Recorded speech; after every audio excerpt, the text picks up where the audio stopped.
مقامات تاریخ اسلام میں بہت زیادہ مشہور ہیں۔ مکہ مکرمہ، مدینہ منورہ، بدر، احد، خیبر، فدق، حنین، طائف، تبوک، غدیر، خم وغیرہ۔ حضرت شعیب علیہ السلام کا شہر مدین تبوک کے مجاز میں بحر احمر کے ساحل پر واقع ہے۔ مقام حجر میں جو وادی القریٰ ہے، وہاں اب تک عذاب الہی سے قوم سمود کی الٹ پلٹ کر دی جانے والی بستیوں کے آثار پائے جاتے ہیں۔ طائف حجاز میں سب سے زیادہ سرد اور سرسبز مقام ہے اور یہاں کے میوے بہت مشہور ہیں۔ مکہ مکرمہ حجاز کا یہ مشہور شہر مشرق ہے۔ جبل ابو قبیس اور مغرب میں جبل قعقاع دو بڑے بڑے پہاڑوں کے درمیان واقع ہے اور اس کے چاروں طرف چھوٹی چھوٹی پہاڑوں اور ٹیلے میدانوں کا سلسلہ دور دور تک چلا گیا ہے۔ اسی طرح اسی شہر میں حضور شہنشاہ کونین احمد مجتبی محمد مصطفیٰ صلی اللہ تعالی علیہ وسلم کی ولادت بعد شہادت ہوئی۔ اس شہر اور اس کے اطراف میں کچھ مشہور مقامات آپ کے سامنے پیش خدمت ہیں۔ مکہ معظمہ، صفا مروہ، مینا، مزدلفہ، عرفات، غار حرا، غار سور، جبل تنعیم وغیرہ وغیرہ۔ مکہ مکرمہ کی بندرگاہ اور ہوائی اڈہ جدہ ہے، جو تقریباً 54 کلومیٹر سے کچھ زائد کے فاصلے پر بحر کلزم کے ساحل پر واقع ہے۔ مکہ مکرمہ میں ہر سال ذی الحجہ کے مہینے میں تمام دنیا کے لاکھوں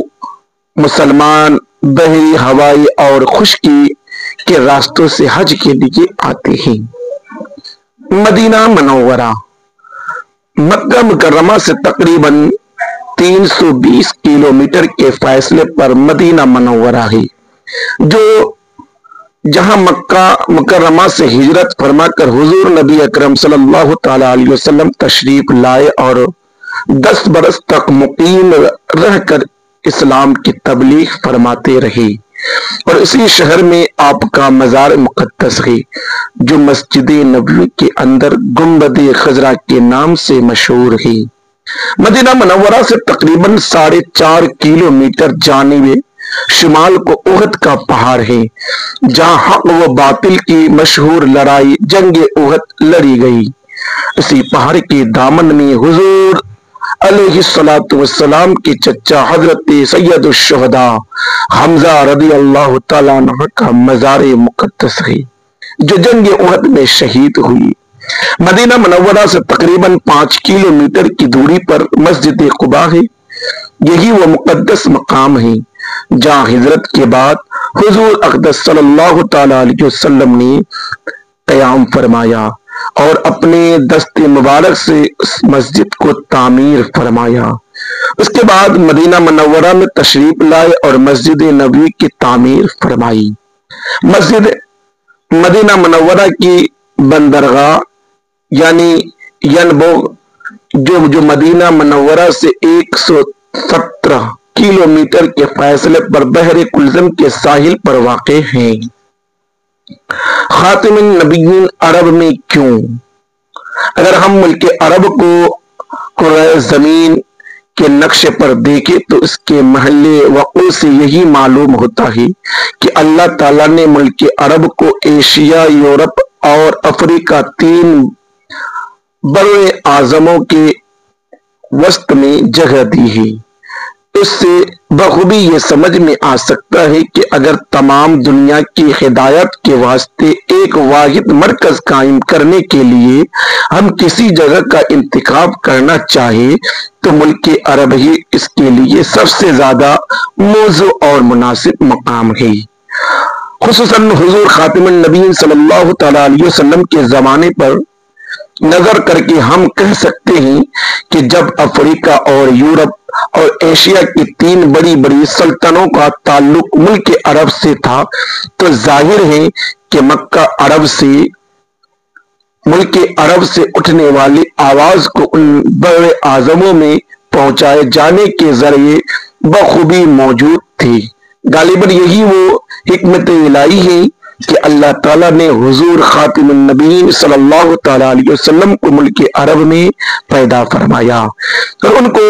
اقوام عالم کی ہدایت کا کام سپرد فرمایا۔ عرب کی سیاسی پوزیشن۔ حضور نبی اکرم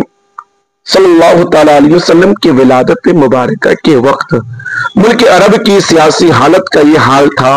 کہ جنوبی حصہ پر سلطنت حبشہ کا اور مشرقی حصہ پر سلطنت فارس کا قبضہ تھا اور شمالی ٹکڑا سلطنت روم کی مشرقی شاخ سلطنت قسطنطنیہ کے زیر اثر تھا۔ اندرون ملک بعزم خود ملک عرب آزاد تھا، لیکن اس پر قبضہ کرنے کے لیے ہر ایک سلطنت کوشش میں لگی ہوئی تھی اور در حقیقت اس سلطنتوں کی باہمی رقابتوں ہی کے طفیل میں ملک عرب آزادی کی نعمت سے بہرا تھا۔ عرب کی اخلاقی حالات نہایت ہی ابتر بلکہ بد سے بدتر تھی۔ جہالت نے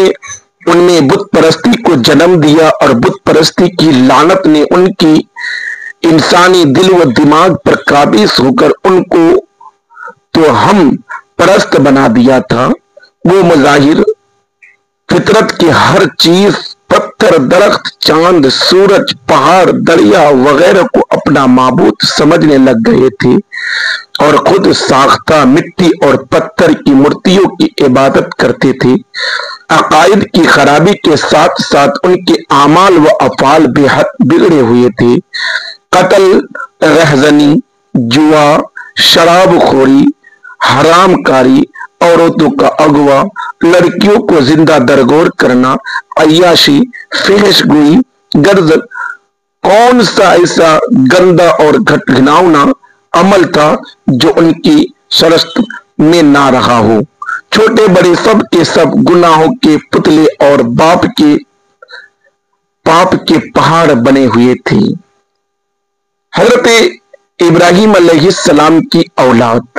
بانی کعبہ حضرت ابراہیم خلیل اللہ علیہ السلام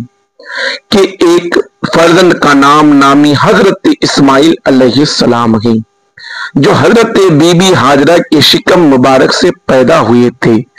حضرت ابراہیم علیہ السلام نے ان کو اور ان کی والدہ حضرت بی بی ہاجرہ کو مکہ مکرمہ میں لا کر آباد کیا اور عرب کی زمین ان کو عطا فرمائی۔